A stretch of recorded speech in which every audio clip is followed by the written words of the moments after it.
Assalamu alaikum, my dear brothers and sisters in Islam.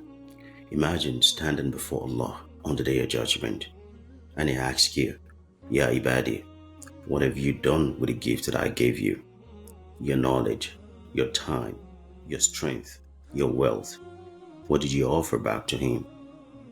Listen, Allah created us to worship Him, and this begins with what He has commanded: the Salah, the Zakat, the Ramadan. These set the foundation of our relationship with Allah subhanahu wa ta'ala. But beyond these obligations lies vast amount of opportunities, an ocean of opportunities to please Allah subhanahu wa ta'ala. Nabi sallallahu alayhi wasallam told us that the most beloved people to Allah subhanahu wa ta'ala are those who bring the most benefit to humankind. Our worship shouldn't and does not stop with prayer. It flows into how we serve His creation. Some of us may say, look, I'm not an imam, I'm not a scholar, what can I possibly do?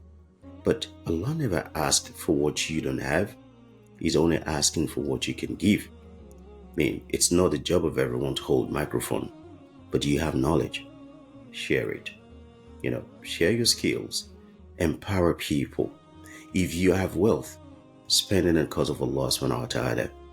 Help people feed their hungry, sponsor their offering, support a community project, and if all you have is good words, let your tongue brings hope and comfort to people. Allah Ta'ala says in the Quran, it says, فَاتَّقُوا اللَّهَ مَا اسْتَطَعْتُمْ. It says, worship Allah, be conscious of Allah to the best of your ability. You see, this is mercy from Allah. This is rahmah from Allah subhanahu wa ta'ala. He's not asking for perfection from us, but He wants us to be sincere. He's not asking for what we cannot give. He's not asking for what is beyond our capability.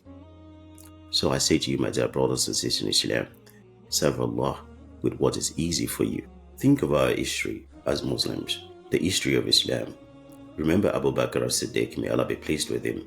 Remember what he did with his money. He freed slaves for the sake of Allah. He used his money to support the mission of the Prophet sallallahu alaihi wasallam. Think about the sacrifice of our mother Khadija radiyallahu anha. Her money set the foundation for Islam. And if you think this is all about money, remember Bilal.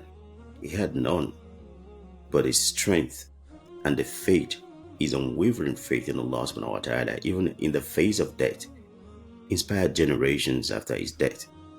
So my dear brothers and sisters in Islam, what do you have to serve Allah? Think deep. There is something you've got. It doesn't matter how many people are doing it already, but you can do it too. It's easy for you.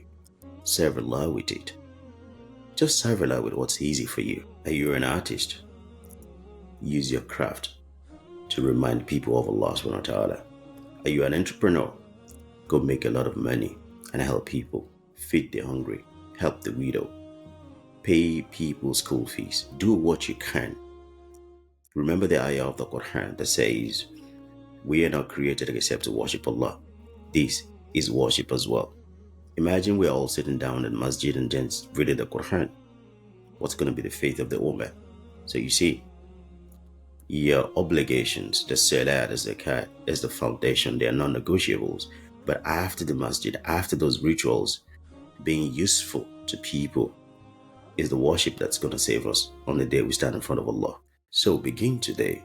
Don't wait for a perfect moment. Don't wait for some sort of grand opportunity or until someone come knocking.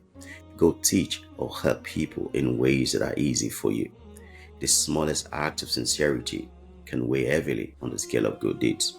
And on that day when you stand in front of Allah subhanahu wa ta'ala, you can confidently say with humility to say, Ya Allah, I served you with what you made easy for me. I served you with what you gave me.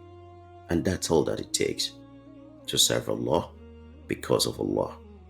May Allah make it easy for you and for me. Wassalamu alaikum wa rahmatullahi wa barakatuh.